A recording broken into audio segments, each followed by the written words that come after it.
What's up, everybody? Today, I want to answer a question that we get quite often. And that question is, what exactly is a cash flow architect?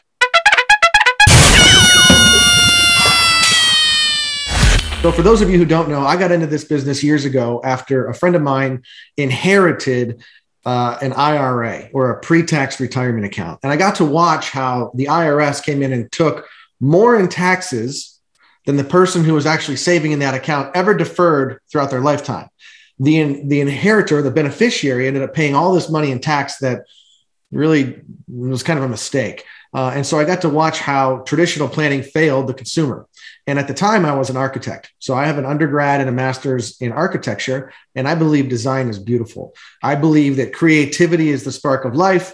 And, as a business entrepreneurial minded person, I always wanted to create a legacy. And I thought I would create legacy through buildings and helping people experience a city or experience a town or a village. That always really got me excited to have influence on how others live their lives.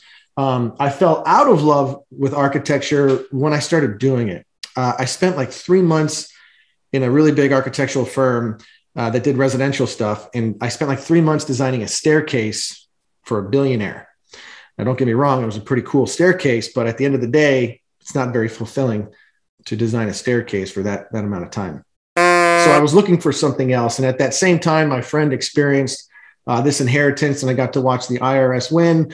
And I watched the financial planner that they were using have absolutely no idea of an exit strategy, of how to actually spend the money that she saved or that they had in the retirement account. There's no game plan. And my father's a financial planner. My grandfather was a financial planner. I never really got interested in financial planning because, quite frankly, I'm not super interested in gambling or watching account values go up and down and then charging someone a fee on an account that can lose in value. I find it kind of unethical. How can an advisor charge a fee and the account goes backwards? I just feel like that's not right. So I never really wanted to be a financial planner, but I got to watch traditional planning fail someone who was my age from someone else who had a lifetime to save a lot of money and never have an exit strategy or a game plan. So I decided to switch careers and said, look, I'm going to learn this financial game and figure out, what are the principles here? What are we missing? How come that didn't work? Why did that fail? And if we look at architecture follows principles. Architecture is a principle-based profession that we are allowed to be subjective in the end. Let me give you an example. There's a reason why houses and buildings have a foundation that goes down into the earth 6, 20, 30 feet. The foundation is what allows a building to stand up correctly. Case in point, look at the Leaning Tower of Pisa. They didn't have a very good foundation and the building started to fall over. That's just one example. That's probably the most popular example, but you've heard of buildings falling over throughout history because they weren't built properly. Now, here's the part that's interesting. Most buildings are going to have a group of multiple materials, okay? There'll be concrete, there might be wood, there might be steel, there's going to be glass. All of these things are very common materials, but how we put those materials together will determine the success of the building. So once we follow the principles and how a building should stand up, then we have permission to design the building how we want it to look. It's beautiful. Well, when I got involved in the financial world, I couldn't find the principles. I couldn't find the rule book.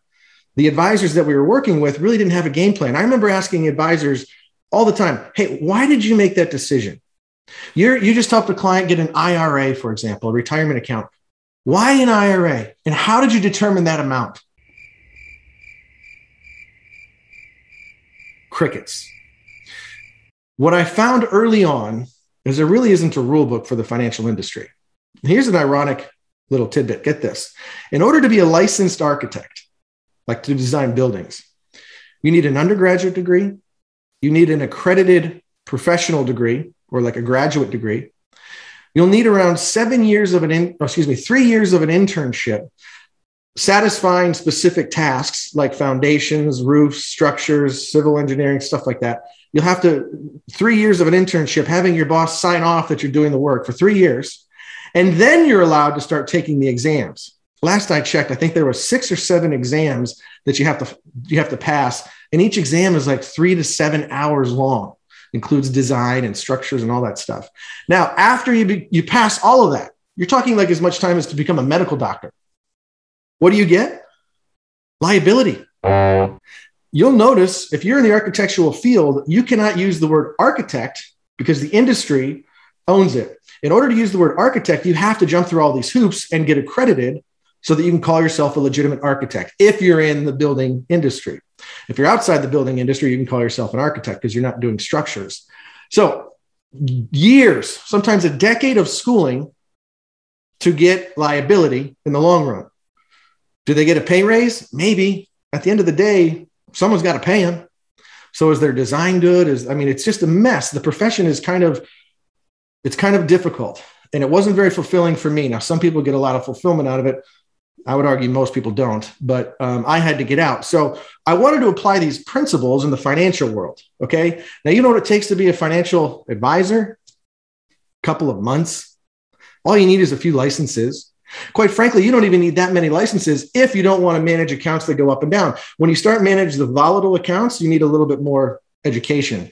But it will not, if it takes you 10 years to pass those exams, you probably shouldn't be practicing the financial stuff anyway. That's a whole nother joke. But the financial industry does not require nearly as much education as the architectural industry does. So that's interesting that I hope you think about. Now, let's look at how money works. When I work with all these advisors 10, 11 years ago, asking them how do they come up with their process, they didn't have one. They just put people into things. Widgets. You want to retire? Here's a retirement account. You want to send your kids to school? Here's an education account, college savings plan.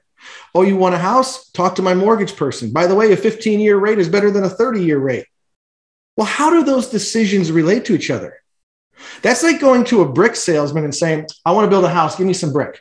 And then you go to another person and say, I want to build this house. I'm going to need concrete. So can you bring all the concrete to the house or to the land? You go to an excavator and say, I'm going to need to dig a hole for my land so we can put the concrete in, and then we're going to put the brick on. And then I got to go talk to a wood guy. So I'm going to go talk to a wood guy or girl and have them bring all the wood to the job site. But where's my plan? You can have all the materials to build a house, but if you don't have a strategy, that's not going to be a very good house, both structurally, probably design. It's not a good system. So why would we look at the financial world any different? People have a 401k. They have a retirement account. You have an IRA. You're going to have a mortgage. You probably have car insurance, maybe homeowners insurance, liability. You might even have an estate plan or an estate attorney. You probably have an insurance person for life insurance. You probably have an asset manager that's managing money after tax in the market. When was the last time that all of those people came into one room with one objective on the board, your strategy? It doesn't happen very often. Very seldom do I meet people that actually had all of their advisors in a room at the same time so that everyone's on the same page. Most of the time what happens is we make individual financial choices with individuals at individual times, and we don't have them correlate with each other.